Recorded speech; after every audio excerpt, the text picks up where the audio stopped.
Hey everybody, my name is Lou Reyes and welcome to Over 50 TV. If you notice today I'm wearing a hat, a Browns hat. Doesn't mean necessarily that I'm a Browns fan. It just means I picked up the hat at Target and it was on deal. It was like half off or something like that, so I thought I'd pick it up. Well, listen, one of the questions that I get asked a lot, and I've heard this from even watching TV, and people are asking the same question. The question being, what should I do if I get called back to work? It's a question that I think is on a lot of people's mind, and it's on people's minds for many different reasons. Either you're worried about the coronavirus and you're thinking, I don't want to go back to work and have to worry about the virus, or you could be thinking, yeah, I'm going to go back to work. And if you know anything, if you've been watching the news, you could be hearing that people are saying that their hours, when they go back to work, their hours are getting cut. They're not making the same amount of money. They're not taking home the same amount. So, hey, if I go back to work, what's going to happen? Is that going to be true with me? And then, of course, what happens, and you hear this quite a bit, are people are saying, you know what, I make more money. I've made more money on unemployment than I make working. So why in the heck do I want to go back to work? Well, in this video, I'm going to talk about that. I'm going to address some of those questions. Actually, those 3 questions. We'll talk about that. That's up next right here on Over 50 TV.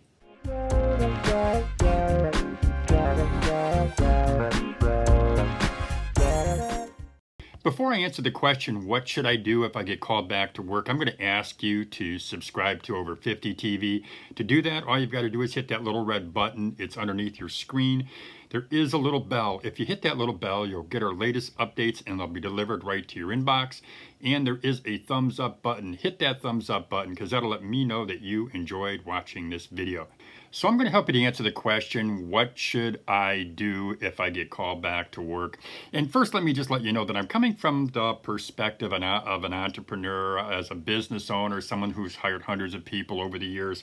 And what I do when I examine a question like this, or if I'm talking to an employee and I'm asking them, hey, I need you to come back, or I want you to come back, the first thing I'm going to do is think, what are they thinking? What's in their head? Are they concerned about coming back? Are they concerned about their income? Are they concerned that if I do bring them back, are they concerned that, hey, I'm going to have to let them off or lay them off again, or furlough them again if there is another outbreak of the coronavirus? So yeah, I'm thinking about all those things when I'm talking to someone, and I believe that those are also things that you should be wondering too when you're getting that call or getting the text or the email. You're going to be wondering all those things. So let me just start out by, let's talk about number 1. Let's talk about safety, about the coronavirus. That to me is the number 1 question that you want to ask the employer if you're talking to them.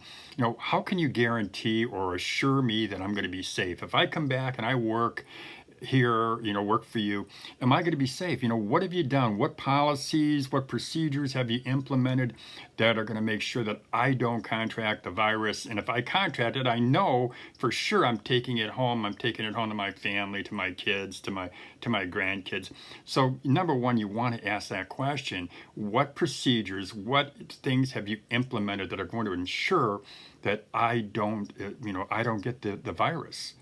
And you want to be sure that you ask those questions, but you also want to be comfortable with the answers too, because if your employer isn't telling you what you need to hear, what you want to hear, if you go back to that job, I guarantee you what's going to be on your mind the whole time that you're sitting there, the whole time you're working, is you're going to be wondering, is this person who's coming into the store, is this person who's coming into the office, do they have the virus, are they a carrier?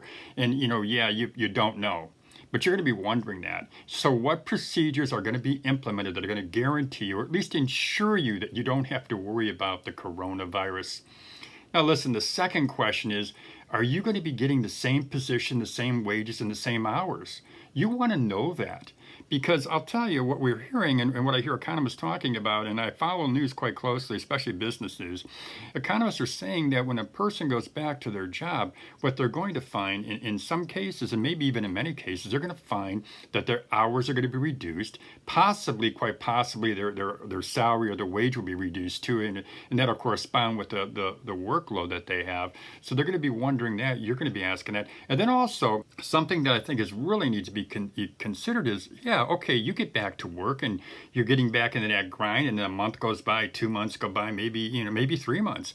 But all of a sudden now here we are into August, September, maybe we're even into the wintertime, and now there's another outbreak. And now people are going to be let go, laid off, and they're not going to have a work, they're not going to have a job. So the question for you is this, is, for the employer anyway, is, what assurances do I have that I'm going to be making the same amount of money, I'm going to get the same hours, and that I'm going to have a position in 3 months?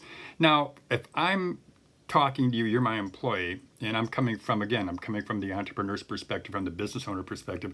I'm thinking, well, darn it, I've got to make sure that this employee is 100% vested in coming back to work. I want them to be there. I want them to be happy. I want them to be comfortable. But at the same time, I also know I probably cannot guarantee that there won't be another layoff.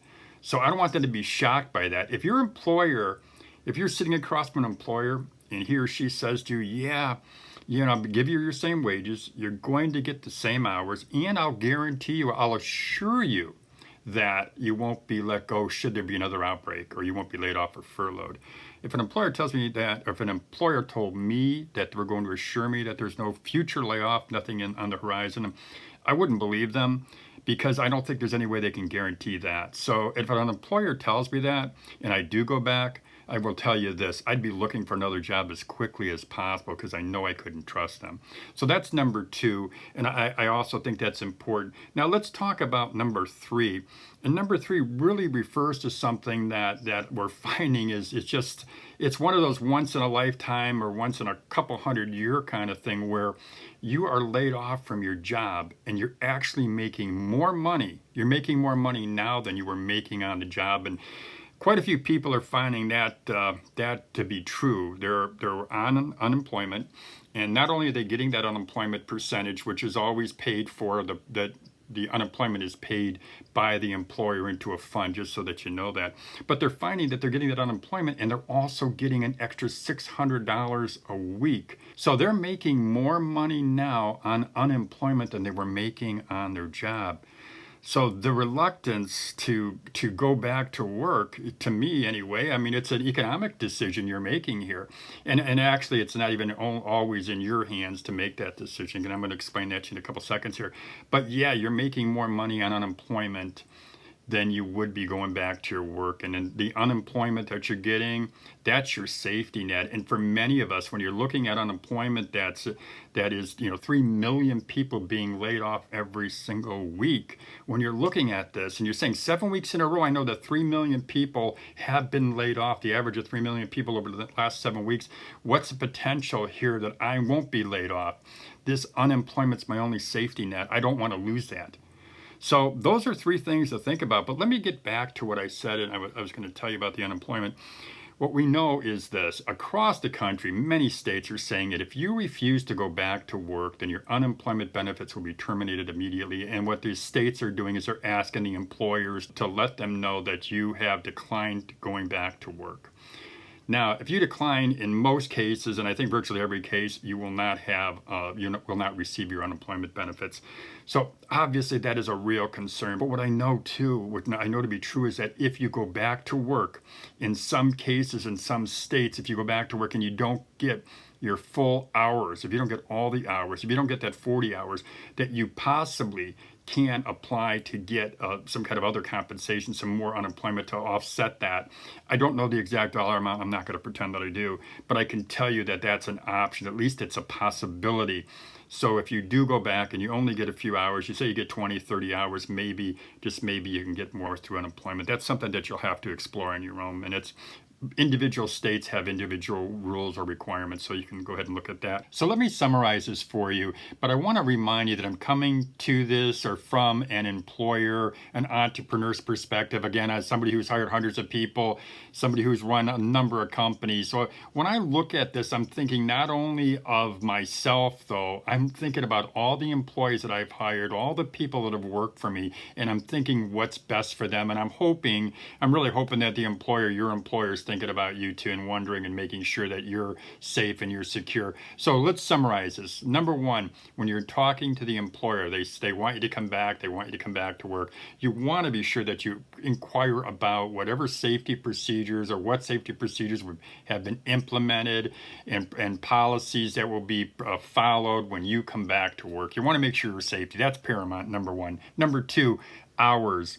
Your hours, are your hours going to be the same? Are you going to be in the same position? Or will your hours be reduced? Ask those questions and be sure that you're sure on that. I also want to throw in there, and I've mentioned this already, be sure that you find out and ask the employer, hey, if there is another outbreak of the coronavirus, if there's an outbreak, this second wave that they've been talking about, will I be laid off or will I be furloughed? So ask that question too. Just it's for your own benefit to ask that. Number three, unemployment benefits, and I just want to go right to that one because that's so important. Unemployments were increased back in March, during the CARES Act that the president signed, the Congress passed.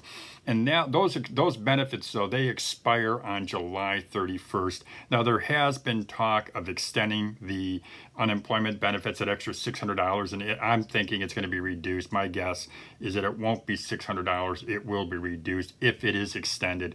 But keep in mind that if you decline to go back to work, there's a strong possibility, I'd say it's pretty strong possibility that your employment benefits will be terminated unless there's some kind of extenuating circumstances. And as I mentioned, you can go on your state website. Every state is different. That's one thing that we know. Every state has different policies across the board. The federal policy, the federal requirements are the same, but states, they implement this unemployment they implement it the way that they feel is best for them.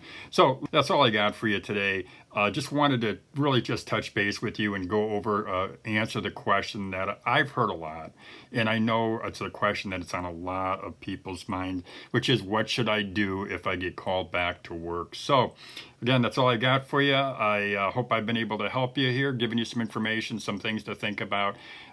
As I always say, have a great day, everybody.